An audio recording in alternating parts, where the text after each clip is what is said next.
Okay, now let's discuss about structure and physiology of synapse. This is presynaptic neuron and this is postsynaptic neuron, and between these two neurons there is synaptic cleft. Okay, so in this presynaptic neuron there are structures such as membrane of presynaptic neuron. There is synaptic vesicles which contains neurotransmitters. Then these are the mitochondria which provides energy, and it also helps in the enzyme synthesis that produces this neurotransmitters. Okay, then there is a voltage gated calcium channel, and these are the release site proteins. Okay, so this is now synaptic cleft. In synaptic cleft there is ECF, that is extracellular fluid, and there are proteoglycan filaments. This is proteoglycan filament, and we can see that cholinesterase, this is cholinesterase, okay, that is binded to the proteoglycan filament. Cholinesterase is an enzyme that helps in destruction of acetylcholine, which is excitatory neurotransmitter. Then this is postsynaptic neuron, which has this receptor proteins. Okay, I have mentioned receptor protein structure separately here. So this whole is called as receptor protein, and it has this receptor protein has two components. First is binding protein and second is ionophore component. Okay, so to this binding protein there is binding of neurotransmitter directly, and this ionophore component there is ligand gated sodium ion and Cl minus or chloride ion channel. Okay, so let's see the physiology of synapse.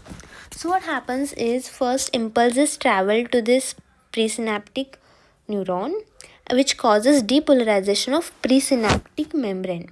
And when there is depolarization of presynaptic membrane, it directly affects this voltage gated calcium channel, which causes the opening of this voltage gated calcium channel. And once it opens, there is this calcium which is present in ECF, it enters into the presynaptic neuron, and then it combines with this release site proteins, which causes fusion of this synaptic vesicles with the membrane, and it causes release of this neurotransmitters by exocytosis into the synaptic cleft.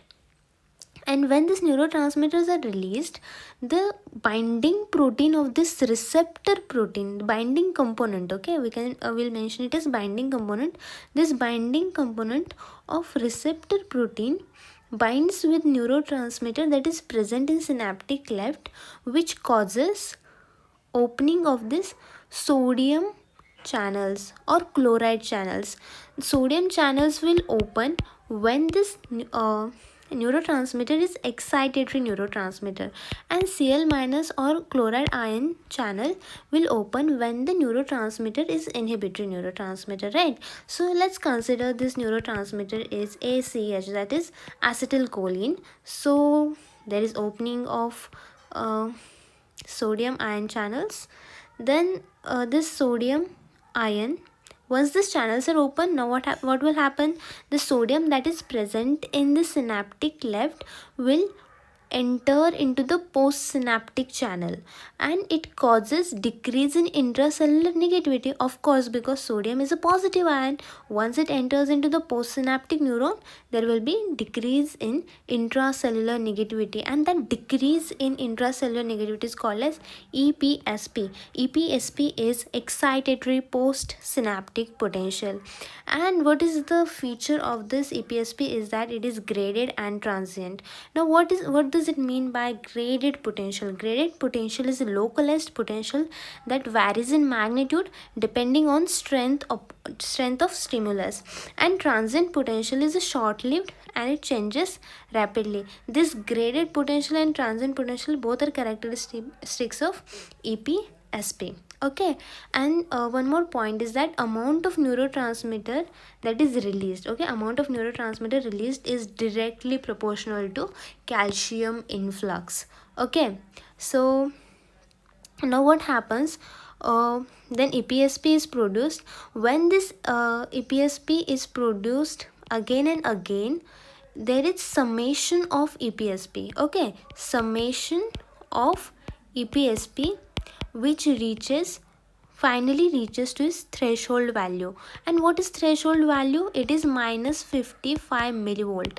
When the summation of EPSP reaches to minus 55 millivolt, that is threshold value, there is production of action potential. Then there is production of action potential. Similarly, as we mentioned, if this neurotransmitter is inhibitory, there will be opening of Cl minus channels. Cl minus, okay, I'll mention here Cl minus channel.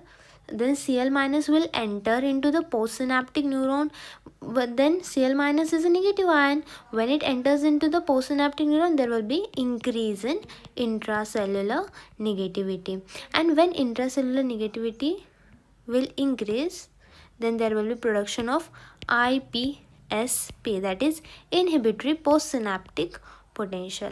Okay, now listen, this neurotransmitter, they're bound to this proteins, but the removal of this transmitter is also important. See, so this removal of transmitter occurs by 3 steps.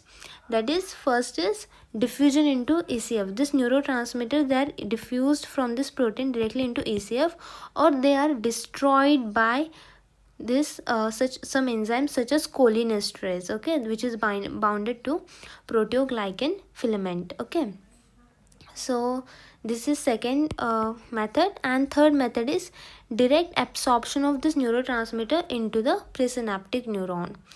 Okay, then some of the applied aspect. First, the one applied aspect that I can remember is anesthesia. In anesthesia, the anesthetic drugs are given to the patient, which blocks this synaptic transmission. Okay, so this is the applied physiology of our synapse. And okay, this was all about synapse. Thank you.